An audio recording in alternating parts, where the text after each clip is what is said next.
नमस्कार, गोड्डा झार न्यूज में आप सभी का स्वागत है। आइए जानते हैं झारखंड की तमाम छोटी बड़ी मुख्य खबरों को। पर आपने अभी तक गोड्डा झार न्यूज चैनल को सब्सक्राइब नहीं किया है तो प्लीज चैनल को सब्सक्राइब कर बेल आइकन को प्रेस कर दे ताकि खबरों का अपडेट आपको मिलता रहे। साथ ही एक लाइक और प्यारा सा कमेंट जरूर करें। चलिए शुरू करते हैं आज की पहली महत्वपूर्ण खबरों से। झारखंड में 9वीं कक्षा की बोर्ड परीक्षा आज 11 मार्च से शुरू, 3 शिफ्ट में होगा एग्जाम। झारखंड एकेडमिक काउंसिल की 9वीं कक्षा की बोर्ड परीक्षा आज 11 मार्च से शुरू हो रही है। परीक्षाएं आज 11 और 12 मार्च को 3 शिफ्ट में आयोजित की जाएंगी। कक्षा 9वीं की बोर्ड परीक्षा में कुल 4,67,849 परीक्षार्थी शामिल होंगे। परीक्षा को लेकर सभी तैयारियां भी पूरी हो चुकी है। परीक्षाओं के लिए रोल शीट, OMR शीट और उपस्थित शीट भी सहित सभी आवश्यक सामग्री पहले से स्कूल को उपलब्ध करा दी गई है। आप सबको बता दूं कि आज 11 मार्च को पहली शिफ्ट में पेपर 1 यानी कि हिंदी A, हिंदी B और अंग्रेजी की परीक्षा होगी, जबकि दूसरी शिफ्ट में पेपर 2 यानी कि गणित और विज्ञान की परीक्षा होगी। वहीं 12 मार्च को पेपर 3 यानी कि सामाजिक विज्ञान और अन्य भाषाएं की परीक्षा होगी। पहली शिफ्ट सुबह 9:45 से दोपहर 1 बजे तक चलेगी, जबकि दूसरी शिफ्ट 2 बजे से शाम 5:15 तक चलेगी। आप सबको बता दूं कि कक्षा 8वीं और 9वीं का परीक्षा फल 18 से 30 मार्च के बीच प्रकाशित किया जा सकता है। परीक्षा फल वेबसाइट पर अपलोड किए जाएंगे। इसे सभी स्कूल जैक बोर्ड की आधिकारिक वेबसाइट से डाउनलोड कर सकेंगे। गिरिडीह में सड़क दुर्घटना में छात्रा की हुई मौत, 2 बच्चे हुआ जख्मी। गिरिडीह जिले के गांवा सतगांवा पथ पर बंगाली बाड़ा के पास सोमवार को सड़क दुर्घटना में एक छात्रा की मौत हो गई, जबकि 2 बच्चे गंभीर रूप से घायल हो गए। प्राप्त जानकारी के अनुसार जोड़ा सिमर निवासी रश्मि कुमारी जिनका पिता सूर्य राय, गुलशन कुमार जिनका पिता सिकंदर राम और प्रीति कुमारी पिता संतोष रजक उच्च विद्यालय सिरवा से 8वीं की बोर्ड परीक्षा देकर एक ही बाइक से घर लौट रहे थे। तभी बंगाली बाड़ा के पास विपरीत दिशा से आ रही एक अन्य बाइक ने उन्हें टक्कर मार दी। टक्कर के बाद बाइक पर पीछे बैठी प्रीति कुमारी सड़क पर गिर गई। इसी बीच घटनास्थल से गुजर रही एक बस ने प्रीति को कुचल दिया, जिससे घटनास्थल पर ही उसकी मौत हो गई। वहीं रश्मि कुमारी व गुलशन कुमार गंभीर रूप से घायल हो गए। रश्मि कुमारी के दाएं पैर की हड्डी टूटकर बाहर निकल गई, जबकि गुलशन कुमार के माथे में गंभीर चोट है। घटना के बाद सभी घायलों को इलाज के लिए सदर अस्पताल भेज दिया गया। घटना की सूचना देने के बाद भी 108 एम्बुलेंस नहीं पहुंची। काफी देर तक लोग इंतजार करते रहे। बाद में पुलिस ने सभी घायलों को अस्पताल पहुंचाया। इधर एम्बुलेंस नहीं पहुंचने पर जनप्रतिनिधियों ने अस्पताल में आकर विरोध जताया और जांच की मांग की। रांची में सेना भर्ती रैली के लिए प्रशासन मुस्तैद, खिलगांव में होगी भर्ती प्रक्रिया। रांची में आयोजित होने वाली सेना भर्ती रैली के लिए सभी आवश्यक प्रबंध किए जा रहे हैं। जिला दंडाधिकारी सह उपायुक्त रांची मंजुनाथ भजंत्री ने इस संबंध में सेना एवं पुलिस प्रशासनिक पदाधिकारियों के साथ बैठक कर तैयारियों की समीक्षा की। बैठक में अनुमंडल पदाधिकारी उत्कर्ष कुमार, पुलिस अधीक्षक राजकुमार मेहता, अपर जिला दंडाधिकारी राजेश्वर नाथ आलोक, उप समाहर्ता नजारत सुदेव कुमार, जिला खेल पदाधिकारी शिवेंद्र कुमार एवं कर्नल विकास भोला उपस्थित थे। सेना भर्ती रैली खिलगांव में आयोजित की जाएगी, जहां फिजिकल टेस्ट, मेडिकल परीक्षण और दस्तावेजों की जांच की जाएगी। जिला प्रशासन की ओर से भर्ती स्थल पर पेयजल, शौचालय, बिजली, चिकित्सा सुविधा, परिवहन, पार्किंग, टेंट और अन्य व्यवस्थाएं सुनिश्चित करने के निर्देश दिए गए। रैली स्थल पर उम्मीदवारों की एंट्री सुबह 3 से 4 बजे शुरू होगी। उपायुक्त ने सभी संबंधित विभागों को इस समय सीमा को ध्यान में रखते हुए तैयारियां पूरी करने को कहा है। भर्ती प्रक्रिया के दौरान उम्मीदवारों के प्रदर्शन को प्रभावित करने वाले दवाइयों के दुरुपयोग की रोकथाम के लिए ड्रॉप टेस्ट किया जाएगा। उपायुक्त ने स्वास्थ्य विभाग को इस बारे में युवाओं और मेडिकल स्टोर्स को आगाह करने का निर्देश दिए हैं। इसके अलावा रैली स्थल और आसपास संदिग्ध गतिविधियों पर नजर रखने के लिए खुफिया एजेंसियों को सतर्क रहने का निर्देश दिया गया है। भर्ती के नाम पर किसी भी प्रकार की ठगी या प्रलोभन देने वालों पर प्रशासन की कड़ी निगरानी रहेगी। भूत भगाने के लिए सरसों फेंका जाता है, लेकिन सरसों में ही भूत होगा तो परिस्थिति क्या होगी, कल्पना सोरेन ने कहा। विधानसभा के बजट सत्र के 10वें दिन कल्पना सोरेन ने भाजपा के डबल इंजन की सरकार पर निशाना साधा। कहा कि भूत भगाने के लिए सरसों फेंका जाता है, लेकिन सरसों में ही भूत होगा तो परिस्थिति क्या होगी। डबल इंजन की सरकार के समय स्कूल बंद हो रहे थे। उन्होंने कहा कि शिक्षकों की नियुक्ति नहीं हो रही थी। किसी भी राज्य में 20% से अधिक स्कूलों को बंद करवाया गया तो वह झारखंड ही है। वहीं उन्होंने कहा कि पूर्ववर्ती सरकार ने हमारा अंगूठा काटने का प्रयास किया। उन्होंने कहा कि भाजपा 17 से 18 साल तक सरकार में थी, इन्होंने ही समस्या खड़ी की, इसका समाधान जो है अब वह सरकार कर रही है। कल्पना सोरेन ने कहा कि भाजपा सरकार के समय पारा शिक्षकों पर लाठीचार्ज हुआ, जबकि डबल इंजन की सरकार ने इनकी आवाज और इच्छा को जानने का भी प्रयास नहीं किया। आज जो है 3 गुना ज्यादा छात्रवृत्ति दी जा रही है। साइकिल का पहिया बच्चों को पंख देने का काम कर रहा है। कल्पना ने कहा कि जेईई एडवांस में सीएम एक्सीलेंस स्कूल के बच्चों ने बेहतर प्रदर्शन भी किया। 325 प्रखंड स्तरीय आदर्श विद्यालयों का निर्माण भी हो रहा है। उन्होंने यह भी कहा कि 26,001 शिक्षकों की नियुक्ति होने जा रही है। परिणाम जारी करने की स्थिति में आ चुका है। शिक्षा की ताकत को समझने के लिए अंबेडकर की जीवनी पढ़ने की जरूरत है। कल्पना ने कहा कि किताबें चुप रहती है, किताबों को जिसने भी पढ़ लिया वो बोल भी सकता है, लड़ भी सकता है और आवाज भी बुलंद कर सकता है। मुख्यमंत्री हेमंत सोरेन की एयर एम्बुलेंस सेवा से 94 मरीजों को मिली नई जिंदगी। मुख्यमंत्री हेमंत सोरेन का लोगों के जीवन सुरक्षा का सकारात्मक प्रयास रंग ला रहा है। आपात स्थिति में गंभीर बीमारियों से जूझ रहे और सहाय मरीजों को बेहतरीन चिकित्सा सेवा उपलब्ध कराने में एयर एम्बुलेंस सेवा वरदान साबित हो रही है। मुख्यमंत्री के इस प्रयास से अब तक 94 मरीजों को झारखंड से ससमय एयरलिफ्ट कराकर दूसरे राज्यों के प्रमुख अस्पतालों में शिफ्ट किया गया है। सिर्फ रांची से 78 जबकि अन्य जिलों से 11 मरीज ऐसे हैं जिन्होंने एयर एम्बुलेंस सेवा का लाभ लिया है। तत्काल नागर विमान विभाग द्वारा एयर एम्बुलेंस सेवा के लिए रिसीविंग एयरक्राफ्ट C-19 की सुविधा उपलब्ध है, जिसके माध्यम से एक मरीज तथा 2 परिजनों को एक साथ एयर एम्बुलेंस से अन्य राज्य में चिकित्सा के लिए ले जाया जा सकता है।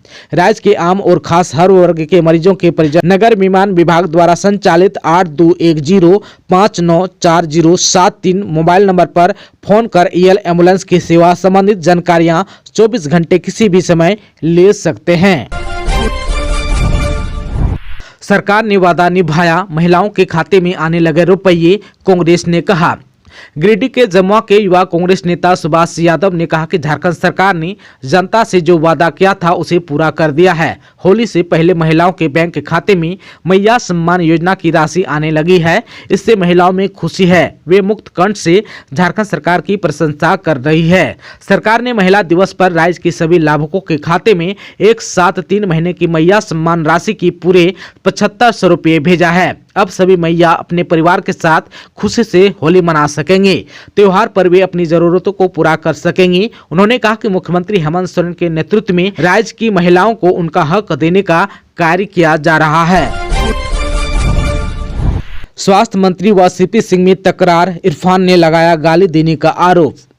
झारखंड के स्वास्थ्य मंत्री इरफान अंसारी और भाजपा के विधायक सीपी सिंह के बीच तकरार बढ़ती जा रही है। इरफान अंसारी ने सीपी सिंह पर आरोप लगाया कि उन्होंने उनके खिलाफ गाली दी है। वहीं सीपी सिंह ने इरफान अंसारी के आरोप से इनकार किया है। उन्होंने कहा कि उन्होंने जो भी कहा है सोच समझकर कहा है और वे अडिग हैं। वहीं इरफान अंसारी ने सीपी सिंह को चेतावनी दी है कि वे अपनी भाषा पर लगाम लगाएं और डीजीपी से माफी मांगे। उन्होंने कहा कि वे अल्पसंख्यक हैं और सीपी सिंह उन्हें दिन रात गाली देते हैं। वहीं सीपी सिंह ने इरफान अंसारी को जवाब दिया। उन्होंने कहा कि इरफान अंसारी को खुद अपनी जुबान पर लगाम लगानी चाहिए। उन्होंने यह भी कहा कि इरफान अंसारी को इलाज की जरूरत है। पलामू के उटारी रोड थाना में शांति समिति की बैठक हुआ संपन्न। होली पर्व को लेकर उटारी रोड थाना परिसर में सोमवार को स्थानीय गणमान्य राजनीतिक दलों, जनप्रतिनिधि, पंचायत प्रतिनिधि, बुद्धिजीवी वर्ग के लोगों की उपस्थिति में शांति समिति की बैठक हुई। बैठक की अध्यक्षता थाना प्रभारी प्रदीप कुमार दुबे ने किया। वहीं अंचल अधिकारी वासुदेव राय ने कहा कि होली पर्व को शांति ढंग से मनाएं और मिलजुल कर मनाएं। मंच संचालन उप प्रमुख खोखन राम ने किया। बैठक में आगामी पर्व होली और रमजान को लेकर उपस्थित हिंदू और मुस्लिम समाज के लोगों ने अपने अपने विचार रखे। साथ ही होली भाईचारे के साथ मनाने का निर्णय लिया गया। बैठक को संबोधित करते हुए थाना प्रभारी प्रदीप कुमार दुबे ने कहा कि होली के दिन अवैध रूप से शराब बिक्री पर पूर्ण रूप से प्रतिबंधित रहेगी तथा शराबबंदी को लागू करने को लेकर पूरे थाना क्षेत्र में प्रशासन के द्वारा औचक छापामारी भी की जाएगी। साथ ही चौक चौराहों सहित अन्य स्थानों पर भी पटाखा नहीं बेचे जाएंगे। इस पर भी रूप से प्रतिबंधित रहेगा। हुड़दंगई करने वाले एवं डीजे बजाने वाले और सोशल मीडिया पर आपत्तिजनक पोस्ट के साथ अफवाह फैलाने वाले पर भी पूरी तरह से नजर रखी जाएगी। कहा कि होली में असामाजिक तत्वों को किसी भी प्रकार से बख्शा नहीं जाएगा। बैठक के अंत में रंग गुलाल लगाकर सभी एक दूसरे को होली की शुभकामनाएं दी। चाईबासा में आईईडी बम बरामद, नक्सलियों की साजिश हुआ नाकाम। पश्चिमी सिंहभूम जिले में सुरक्षा बलों ने एंटी नक्सल सर्च ऑपरेशन के दौरान बड़ी कामयाबी हासिल की। सोमवार को सुरक्षा बलों ने भाकपा माओवादी नक्सलियों द्वारा बिछाए गए एक इम्प्रोवाइज्ड एक्सप्लोसिव डिवाइस यानी कि आईईडी बम बरामद कर नष्ट कर दिया। जराईकेला थाना क्षेत्र के कुलापा बुरुज जंगली पहाड़ी क्षेत्र में नक्सलियों ने सुरक्षा बलों को नुकसान पहुंचाने के इरादे से ये आईडी बम लगाए थे। सुरक्षा बलों का क्षेत्र में तलाशी अभियान जारी है। आशंका जताई जा रही है कि इलाके में नक्सलियों के और भी ठिकाने हो सकते हैं। सुरक्षा बलों के सफल अभियान से नक्सलियों की बड़ी साजिश नाकाम हो गई। वहीं क्षेत्र के लोगों तक सुरक्षा बलों की मजबूत उपस्थिति का संदेश गया है। हजारीबाग में आज मंगलवार को विधि व्यवस्था की समीक्षा करेंगे डीजीपी। एनटीपीसी डीजीएम की हत्या के बाद पुलिस पर उठ रहे हैं सवाल।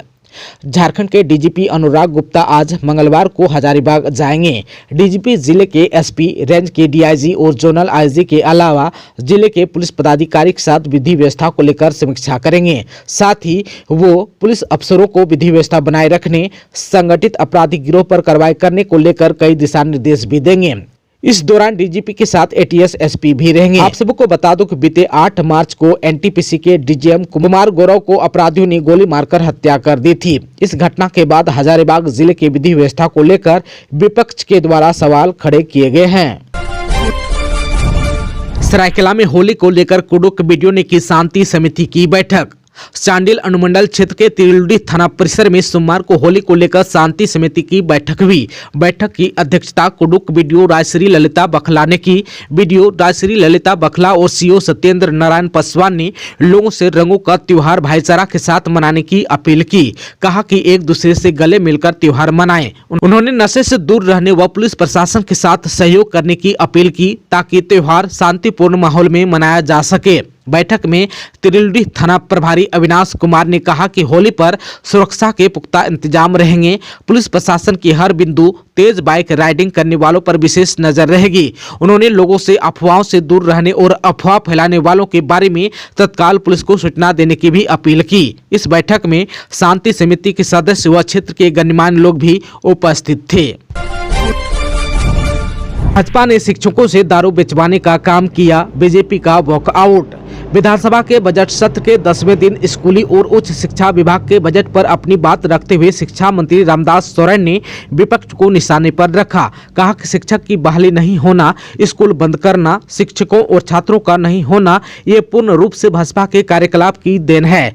पूर्व शिक्षा मंत्री नीरा यादव के आंकड़ों पर जवाब देते हुए कहा कि उन्होंने जो आंकड़ा बताया है वह भाजपा शासनकाल के आंकड़े का है। भाजपा ने 7500 स्कूलों को बंद करवाने का काम किया। भाजपा की मानसिकता आदिवासी, मूलवासी, अल्पसंख्यक और पिछड़ी विरोधी है। राज्य को लूट का केंद्र बनाकर रखा है।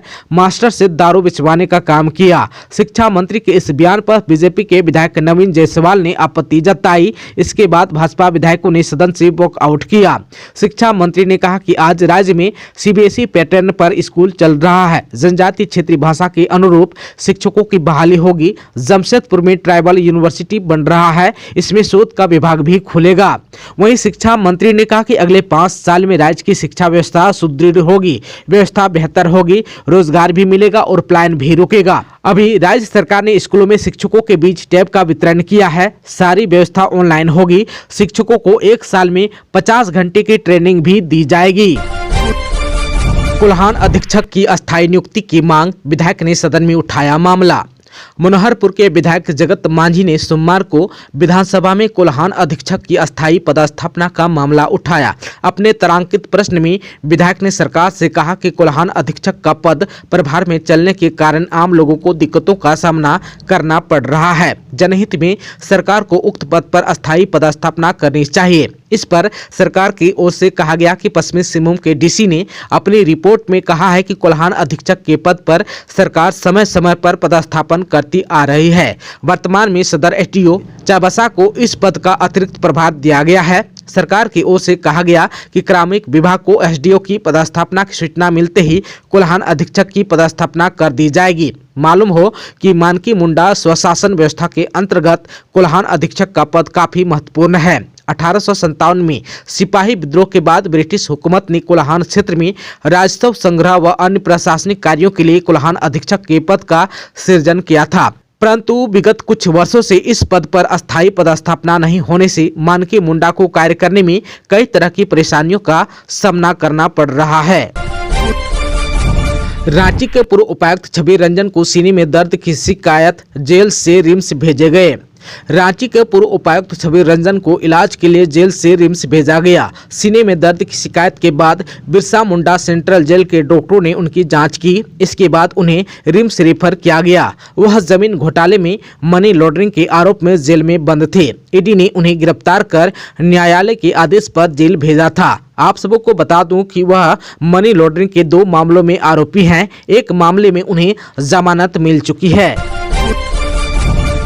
अन्य गिरोह की तुलना में अमन साहू गैंग का बढ़ा उत्पाद, उसके भाई समेत गिरोह के 22 अपराधियों पर एटीएस ने किया मामला दर्ज। अमन साहू के भाई समेत गिरोह के 22 अपराधियों पर एटीएस ने मामला दर्ज किया। एटीएस की टीम एसपी ऋषभ झा के नेतृत्व में लगातार संगठित आपराधिक गिरोह के खिलाफ कार्रवाई कर रही है। एटीएस ने अमन साहू गिरोह के जिन 22 अपराधियों पर मामला दर्ज किया है उसमें अमन साहू का भाई आकाश साहू, आकाश रॉय मोनू, हरि तिवारी, आशीष साहू, राहुल सिंह, राजा अंसारी, राहुल दुबे, योगेश्वर महतो का नाम प्रमुख रूप से शामिल है। आप सबको बता दूं कि अमन साहू गिरोह के झारखंड में अन्य गिरोह की तुलना में ज्यादा उत्पाद बढ़ा है। अमन साहू गिरोह के खिलाफ झारखंड पुलिस ने सबसे अधिक कार्रवाई की है। इसके बाद भी अमन साहू गिरोह का उत्पाद कम नहीं हुआ है। पिछले साल भर की बात की जाए तो राज्य के अलग अलग जिलों में इस आपराधिक गिरोह से जुड़े करीब 30 से अधिक अपराधियों को गिरफ्तार कर जेल भेजा गया है। इसके बावजूद भी इस गिरोह के अपराधियों के द्वारा कोल परियोजना में लगे वाहनों में आगजनी, हत्या और गोलीबारी कारोबारियों से रंगदारी मांग पुलिस को चुनौती देने का काम किया जा रहा है। अमन साहू गिरोह का मयंक सिंह झारखंड में कोयला कारोबारियों का रंगदारी के लिए लगातार धमकी देने का काम कर रहा है। साथ ही वह सोशल मीडिया पर भी घटना की जिम्मेवारी भी लेता है। वह झारखंड, बंगाल, छत्तीसगढ़ के कोल और ट्रांसपोर्ट कंपनियों से रंगदारी वसूली भी कर रहा है। अमन साहू वर्तमान में रायपुर जेल में बंद है। हाईकोर्ट के 15 वकीलों पर होगी कार्रवाई। बुधवार तक 3 कोर्ट की कार्रवाई में शामिल नहीं होने का प्रस्ताव पारित। झारखंड हाईकोर्ट के सभी अधिवक्ता बुधवार यानी कि 12 मार्च तक चीफ जस्टिस समेत 3 जजों की कोर्ट में न्यायिक कार्य के लिए नहीं जाएंगे। यह प्रस्ताव सोमवार को हुई एडवोकेट एसोसिएशन की बैठक में सर्वसम्मति से लिया गया। बैठक में यह भी तय किया गया कि चीफ जस्टिस के अलावा जस्टिस सुजीत नारायण प्रसाद और जस्टिस आर मुखोपाध्याय की कोर्ट में बुधवार तक वकील नहीं जाएंगे। इसके साथ ही हाईकोर्ट की कॉलेजियम से झारखंड हाईकोर्ट के वकीलों के नाम जजों के लिए नहीं भेजने के निर्णय का भी विरोध एक बार फिर किया गया। इसके साथ ही उक्त न्यायालयों की कार्रवाई में शामिल होने वाले 15 अधिवक्ताओं के विरुद्ध कार्रवाई का भी निर्णय एसोसिएशन ने लिया है। बैठक में यह भी तय किया गया है कि इन सभी मामलों पर बात करने के लिए एसोसिएशन के एक प्रतिनिधिमंडल दिल्ली जाकर राष्ट्रपति, बार काउंसिल ऑफ इंडिया के अध्यक्ष, केंद्रीय कानून मंत्री, सुप्रीम कोर्ट के चीफ जस्टिस और कॉलेजियम के सदस्यों से मुलाकात करेगा। विधि व्यवस्था की समीक्षा करने डीजीपी अनुराग गुप्ता पहुंचे रांची के एसएसपी ऑफिस, दिए कई दिशा निर्देश। डीजीपी अनुराग गुप्ता सोमवार को विधि व्यवस्था की समीक्षा करने रांची एसएसपी ऑफिस पहुंचे। इस दौरान डीआईजी सह एसएसपी चंदन कुमार सिन्हा, सीआईडी के डीआईजी के संध्या रानी मेहता और एटीएस एसपी ऋषभ झा समेत कई पुलिस पदाधिकारी शामिल थे। समीक्षा के दौरान डीजीपी ने रांची सक्रिय संगठित आपराधिक गिरोह आपराधिक घटना का समीक्षा भी किए। इसके अलावा डीजीपी ने जेल से बाहर निकले अपराधियों पर अब तक क्या कार्रवाई हुई है, इसको लेकर भी संबंधित पुलिस अधिकारी से जानकारी लिए। साथ ही हत्या और रंगदारी से संबंधित मामले का भी डीजीपी ने समीक्षा के साथ कई दिशा निर्देश भी दिए। कोयला कारोबारी गोलीकांड में पुलिस कर रही है अपराधी की तलाश। कोयला कारोबारी विपिन मिश्रा पर फायरिंग कर भागने वाले 3 अपराधियों की तलाश में रांची पुलिस जुटी हुई है। एसआईटी की टीम ने सीसीटीवी फुटेज के जरिए बड़का काना तक ट्रैक किया है। इससे पहले पुलिस ने बीआरटीओपी तक अपराधियों का सीसीटीवी फुटेज हासिल किया था। एसआईटी को जांच के दौरान आशंका है कि शूटर बड़का काना से आगे रामगढ़ होते हुए आगे भाग निकले होंगे। पुलिस की टीम हजारीबाग में भी विभिन्न स्थानों पर संदिग्ध शूटरों की तलाश में छापामारी कर रही है। जिस तरीके से अपराधियों ने घटना को अंजाम दिया है, उससे एसआईटी को इस बिंदु पर भी आशंका है कि शूटरों को बाहर से सुपारी देकर हत्या की नियत से बुलाया गया था। एसआईटी को कॉल डंप के जरिए भी कुछ संदिग्ध मोबाइल नंबर मिले हैं। इसके आधार पर ही संदिग्ध की भूमिका पर साक्ष्य एकत्रित करने का प्रयास किया जा रहा है। एसआईटी में शामिल अलग अलग टीम को रांची के बाहर भी छापामारी के लिए भेजा गया है, ताकि घटना में शामिल शूटरों के बारे में सुराग मिल सके। एक्शन में स्पीकर कहा, this is not conversion just listen. Jharkhand विधानसभा के बजट सत्र के 10वें दिन दूसरी पाली में स्पीकर रविंद्रनाथ महतो एक्शन में रहे। जब कल्पना सोरेन शिक्षा पर अपनी बात रख रही थी तो नीरा यादव ने स्पीकर से अपनी बात रखने की इजाजत मांगी। इस पर स्पीकर ने कहा कि this is not conversion just listen. इसके बाद स्पीकर ने खासकर नवनिर्वाचित विधायकों को हिदायत दी कि सदन में वाद विवाद के समय लिखित भाषण या वक्तव्य पढ़ने की परंपरा नहीं है, आप सिर्फ इसका सपोर्ट ले सकते हैं। इस बीच शिक्षा मंत्री रामदास सोरेन जब अपनी बात रख रहे थे तो नवीन जायसवाल ने कहा कि क्या मंत्री पढ़ सकते हैं। इस पर प्रदीप यादव ने कहा कि कविता और गीत गातक बताना भी परंपरा नहीं है।